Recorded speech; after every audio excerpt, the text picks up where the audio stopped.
कौन क्यों। अस्सलाम वालेकुम नाज़रीन, आप देख रहे हैं यूट्यूब पर द करण नाज शो। मैं हूं करण नाज। आज जिस टॉपिक पर मैं बात करने जा रही हूं, उस टॉपिक पर बात करने से पहले मैं आपको ये बता दूं कि आज मैं बहुत ज़्यादा खुश हूं, आज मैं बहुत ज़्यादा एक्साइटेड हूं, क्योंकि एक वो तकलीफ़, वो दर्द जो मैंने कुछ सालों के बाद एक लड़की से मिलकर महसूस किया, आज उस लड़की के दर्द में कमी आई है। आज उस लड़की को इंसाफ मिला है।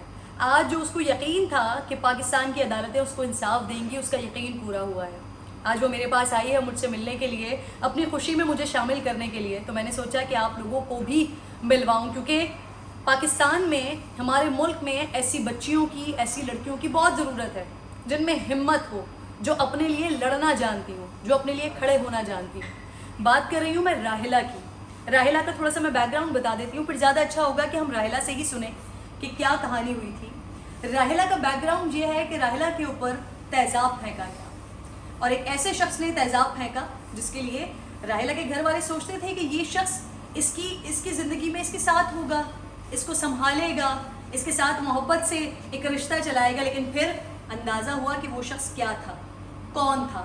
घर वालों ने रिश्ता नहीं किया, रिश्ता ख़त्म किया, और फिर उस बदतरीन शख्स ने घर वालों को सही साबित किया कि वाकई वो गलत था, वो बुरा इंसान था जिसने राहिला का ये हाल कर दिया। और आज राहिला को इंसाफ मिला है। वो बदबख्त शख्स ज़ीशान, जिसको उम्र कैद हो गई है, राहिला बहुत बहुत मुबारक हो। राहिला मेरे साथ मौजूद है। राहिला के साथ साथ सलाउद्दीन पवर साहब भी साथ मौजूद हैं, जो कि राहिला के वकील हैं और राहिला की जिद्दोजहद में राहिला के साथ रहे हैं। और आज जब राहिला ने इतनी बड़ी खुशी को महसूस किया है, हासिल किया है, तो उसमें बहुत बड़ा किरदार सलाउद्दीन साहब का है। मैं आपकी तरफ आऊँगी सर, लेकिन पहले ज़रा हम राहिला से बात करते हैं। कैसी हो राहिला? जी मैं अल्हम्दुलिल्लाह मैं ठीक हूँ। खुश हो? बहुत, आज मैं बहुत ज़्यादा खुश हूँ, क्योंकि आज मुझे अपनी वो खुशी मिली है जो मैं बहुत सालों पहले खो चुकी थी।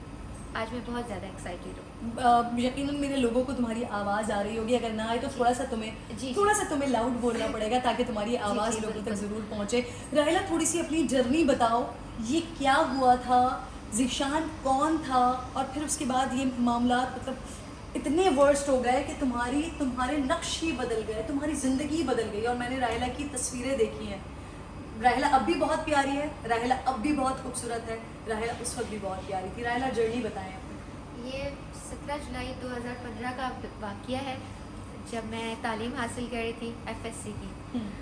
मैंने रिसेंट में ये तालीम हासिल की थी, और ये एक ज़ीशान उमर, जो कि हमारा पहले नेबर होता था पड़ोसी में, इसने ये हमारे पीछे लग गया था, किसी तरीके से भी हासिल करने की कोशिश में था। तो जब इंगेजमेंट की बात घर में की, और जब बात होने के बाद जब हम लोगों को पता चला कि ये लड़का ठीक नहीं है, तो हमने ख़त्म कर दिया था रिश्ता। उसके बाद उसने गुस्से में आके इसने ये एसिड का अटैक मुझ पे किया, जो कि रमज़ान ईद चांद रात को किया था। जो कि फिर उसके बाद जो है तकरीबन मेरे साथ मेरा भांजा जल गया था, और मेरा भाई साथ 3 विक्टिम थे इसमें। तो उसके बाद से अभी तक मैं स्टिल जो है बहुत स्ट्रगल कर रही हूँ। आज वो कुछ स्ट्रगल, आज कुछ उसमें कुछ जो इंसाफ मिला है, लेकिन एक दूसरी तरफ जो मेडिकली बहुत ज़्यादा तकलीफ उस छोटी सी उम्र में देखनी पड़ी। कितनी सर्जरीज हो चुकी हैं अब तक? तकरीबन 17 से ऊपर हो चुकी है मेरी सर्जरीज, और स्टिल अभी भी डॉक्टर्स का यही कहना है, थोड़ा बहुत हम और भी चाहेंगे, आपको और भी मज़ीद थोड़ी बहुत सर्जरीज करेंगे ताकि और भी बेहतरी आ सके। राहिला, जब मैं तुम्हारे पास पहले आई थी तो मैं नहीं चाहती थी कि ऐसी बातें करूं कि जिससे तुम्हें तकलीफ़ महसूस हो, लेकिन तुम्हारी अपनी ख्वाहिश थी कि वो बातें की जाए, बिल्कुल। वो मुझसे पूछा जाए। तो आज मैं राहिला से दोबारा वो सारी बातें करूंगी, इसलिए ताकि वो तमाम दरिंदे लोग जो ऐसा सोचते हैं, वो सोचें कि एक इंसान के साथ जब आप ये हरकत कर देते हैं, जब आप उसको इतनी अजियत पहुंचा देते हैं, तो फिर उसको किस किस तकलीफ दे मराहिल से गुजरना पड़ता है।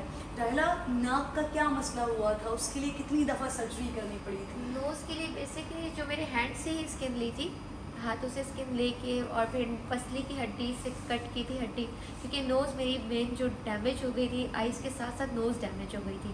तो नोज़ की सर्जरी दोबारा की है, डॉक्टर ने दोबारा नोज़ बनाई है, तो उन्होंने पसली की हड्डी भी कट की है, और हाथों से पूरी स्किन भी ली है। जब और वेंस भी मेरी इस हाथ से भी 2 वेंस लिए, और इस हाथ से भी, ताकि उसमें ब्लड सर्कुलेट हो जाए। तो मतलब अपनी डॉक्टर से नोज़ बनाई है। उस वक्त जब ये हादसा हुआ था, उस वक्त के क्या एहसासात थे, और किससे मोटिवेट किया कि नहीं, मैंने इंसाफ लेना है, मेरे साथ जो हुआ है इस शख्स को मैंने नहीं छोड़ना? मुझे सपोर्ट जो ज़्यादा रही है मेरे पेरेंट्स की, मेरी फैमिली की फुल सपोर्ट थी मेरी, क्योंकि फैमिली ने हमेशा मुझे कहा कि हमेशा अपने आप को कभी डिग्रेड फील नहीं करना, फाइट करना, हम तुम्हारे साथ हैं। और माशाल्लाह अल्हम्दुलिल्लाह आज तक मेरी पूरी फैमिली मेरे साथ है, जहाँ मैं चलती हूँ मेरे कदम के साथ कदम मिला के चलती हूँ। आगे अब क्या इरादा है ज़िंदगी में करने का?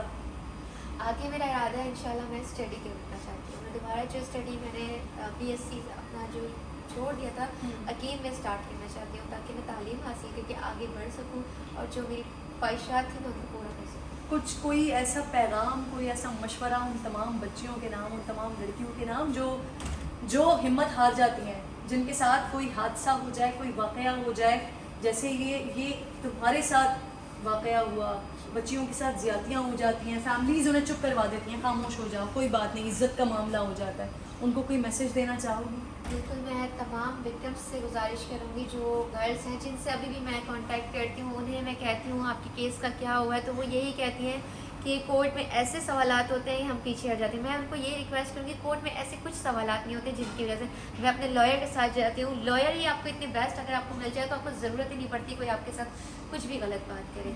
मैं अल्हम्दुलिल्लाह जितना मैंने अपना केस लड़ा, जितना मुझे पीछे से डराया गया था कि गर्ल्स ने मुझे कहा था कि जो विक्टिम्स हैं वो कहती थी आप जा तो रही हो कोर्ट में, कोई आपको इसका रद्द-बदल नहीं मिलेगा। लेकिन मैं बहुत शुक्रगुजार हूँ अपने वकील का कि जिन्होंने मुझे वाकई में मेरे साथ इतना स्टैंड लिया है कि मुझे ऐसा कुछ मेरे साथ कोई सवाल नहीं हुआ है कोर्ट में जिससे मुझे तकलीफ़ हो। मेरे साथ कोई ऐसी चीज़ नहीं हुई है कि मेरे ज़मीर के साथ कोई मतलब शादी का इरादा है आगे? अगर अल्लाह ने नसीब होया तो मैं ज़रूर करूँगी। बहुत बहुत दुआएं, बहुत सारी बेस्ट विशेस। तुम जब भी प्यारी थी और आज भी बहुत बहुत बहुत प्यारी हो, तुम्हारा दिल बहुत प्यारा है, तुम एक इंसान बहुत प्यारी हो। अब मुझे सिर्फ ये बताओ कि ये एक शदीद तकलीफ़ दे स्ट्रगल जो आज शायद आप लोगों को बात सुनते हुए लग रहा होगा ना कि शायद बस ये हुआ वाक़या और फिर उसके बाद इंसाफ मिल गया, जितनी खूबसूरती के साथ ये लड़की बता रही है ये सफ़र इतना आसान नहीं था, इतना खूबसूरत नहीं था, इसमें बड़ी स्ट्रगल करनी पड़ी, बड़ी मेहनत करनी पड़ी, बड़ा पैसे को पानी की तरह बहाना पड़ा, धमकियाँ मिली, शहर छोड़ना पड़ा, इस्लामाबाद जाना पड़ा, इस्लामाबाद से हर पेशी पर कराची आना पड़ा, मिन्नतें करनी पड़ी हुकूमतों की कि हमें सिक्योर कर दिया जाए, हमें सिक्योरिटी दे दी जाए। लेकिन यहाँ पर मैं पाकिस्तान पीपल्स पार्टी का ख़ास तौर पर बिलावल भुट्टो ज़रदारी साहब की बड़ी शुक्रगुजार हूँ कि जिन्होंने इस लड़की के दर्द को महसूस किया और जितनी भी सर्जरीज़ हुई हैं उसमें बहुत ज़्यादा हेल्प किया है पाकिस्तान पीपल्स पार्टी ने। तो जो उनका क्रेडिट है उसको ज़रूर देना चाहिए। लेकिन अब मज़ीद सिक्योरिटी की ज़रूरत है राहिला को, क्योंकि अब राहिला को ये डर है कि इससे पहले भी धमकियाँ मिलती रही हैं, इससे पहले भी राहिला को जब ये ICU में थी उस वक्त भी इनको मारने की, कत्ल करने की कोशिश की जाती रही है। तो अब भी राहिला को डर है कि जब केस ख़त्म हो गया तो उसके बाद मज़ीद राहिला के साथ कोई बदला लेने की कोशिश ना की जाए, कुछ रिवेंज की कोशिश ना की जाए कि वो जो बदबख्त आदमी था वो तो 25 साल के लिए उम्र कैद की सज़ा उसको हो गई है, लेकिन आगे राहिला की ज़िंदगी के ऊपर बहुत बड़ा सवालिया निशान है उसके घर वालों की तरफ से। तो मैं रिक्वेस्ट करती हूँ सिंध हुकूमत से कि प्लीज़ सिक्योर किया जाए, इसके मुस्तक़बिल को सिक्योर किया जाए, इसकी ज़िंदगी को सिक्योर किया जाए। मुझे ये बताओ कितना खर्चा हो गया, क्या कुछ कुर्बान करना पड़ गया इन सर्जरीज़ के लिए, इन केसेस को भुगताने के लिए और आज इंसाफ हासिल करने के लिए? सबसे पहले जो स्टार्ट है हमने लॉस्ट किया है जो हमारा अपना घर था, हमारा कराची में अपना घर था, मेरे पापा का अपना कारोबार था, ये हमने लॉस्ट करके फिर ही हम इस्लामाबाद के आए, क्योंकि उस टाइम हम समझ नहीं आ रहा था फर्स्ट हमें कि क्या करना चाहिए, क्या स्टेप लेना चाहिए।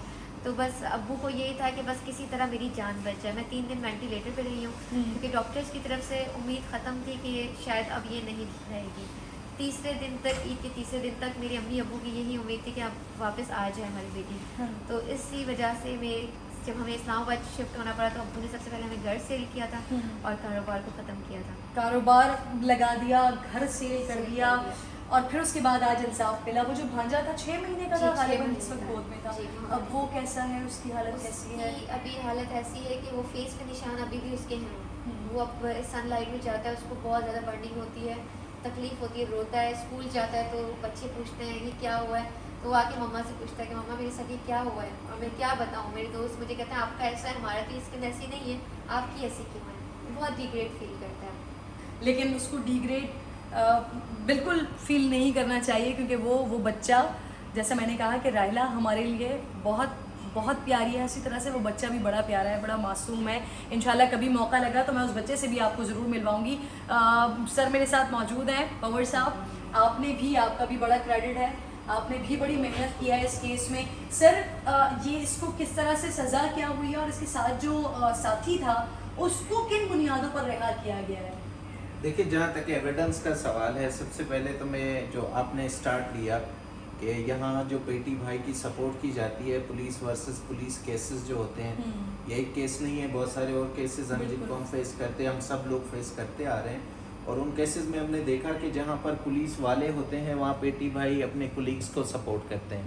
तो इन्वेस्टिगेशन स्टेज पे इस तरह से केस को कमज़ोर किया जाता है कि आपके लिए बड़ा मुश्किल होता है आगे जाके उन सारी सिचुएशंस को कलेक्ट करके और उसको कॉरपोरेशन पे लाना और उसको प्रूव करना। तो इसी तरह इस केस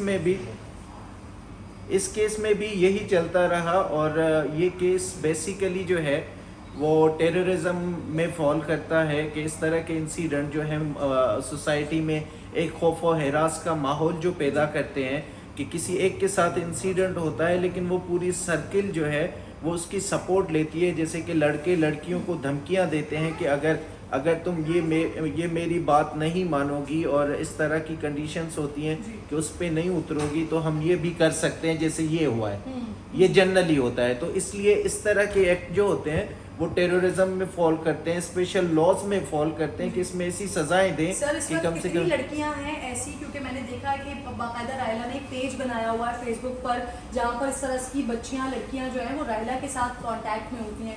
अभी इस वक्त कितने हमारे पास ऐसे विक्टिम के केसेस हैं जिनको इंसाफ मिलना है, लटकी हुई हैं बेचारियां और पता नहीं है कि इनको इंसाफ कब मिलेगा। देखिए, इसमें प्रॉपर जो उसकी कैलकुलेशन है वो तो हमारे पास नहीं है, लेकिन बात ये है कि जो जहाँ पर पेंडिंग है केसेस उनको अगर सही से परसू किया जाए, थोड़ा सा खुद भी बंदा इंटरेस्ट ले, बीइंग अ ह्यूमैनिटी, कि उस ह्यूमैनिटेरियन ग्राउंड पे सब उसको सीरियस ले। और इन केसेस में अगर हम 2-4 इस तरह की सजाएं कर जाते हैं तो बड़ा अच्छा रहेगा कि हम सिर्फ सोसाइटी को सिक्योर कर सकते हैं। बहुत बहुत शुक्रिया आपका भी, क्योंकि ये बड़ा क्रेडिट है। और मेरे साथ राहिला के भाई भी मौजूद हैं, इनसे भी थोड़ी सी बात करते हैं। सर, कैसा फील कर रहे हैं आप? माशाल्लाह माशाल्लाह, आप तमाम पूरा ख़ानदान, पूरी फैमिली जो है जुटी रही है इसके अंदर। आप लोगों ने अपनी ज़िंदगियों को छोड़ दिया कि आपकी बहन को किसी तरह से इंसाफ मिल जाए। आज इंसाफ मिल गया है। शुक्रगुजार हूँ मैं अल्लाह पाक का, गया इसने हमें अपने मंजिल पे पहुँचाया, समझे। और मैं सबसे पहले तो सलाउद्दीन साहब का शुक्रिया अदा करता हूँ कि इनकी जद्दोजहद से हमारा केस फाइनल स्टेज पे पहुँचा और उसको सज़ा मिली उस उम्र कैद की। उसूलन तो उसको सज़ा डबल मिलनी चाहिए, हम इसमें भी खुश हैं। लेकिन और शुक्रिया अदा करता हूँ चेयरमैन बिलावल साहब का, जो उनकी सपोर्ट से आज हम यहाँ तक पहुँचे हैं। और हमारी भी कोशिशें, हमने सब कुछ अपना बेच बाज के जो इस केस के ऊपर लगाया है तो हमें इसका सिला मिल गया। मैं शुक्रगुजार हूँ अदलिया का भी, उन्होंने भी हमारे साथ इंसाफ का फैसला किया। बहुत शुक्रिया सर आपका।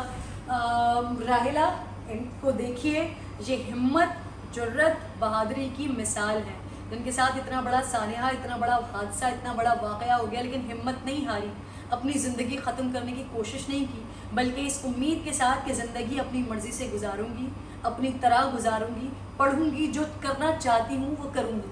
इंसाफ भी लिया और आगे के ख्वाब भी हैं, अज़ाइम भी हैं। आपको अल्लाह ताला आपके हर मकसद में, हर स्टेज में कामयाब करे। और वो तमाम लड़कियाँ जो आपको देखकर आपको मशअल राह समझती हैं, अल्लाह ताला उनको भी ऐसी इंसाफ दिलाए। कमेंट ज़रूर कीजिएगा। इंशाल्लाह आपसे नेक्स्ट वीडियो में मुलाकात होगी। अल्लाह ने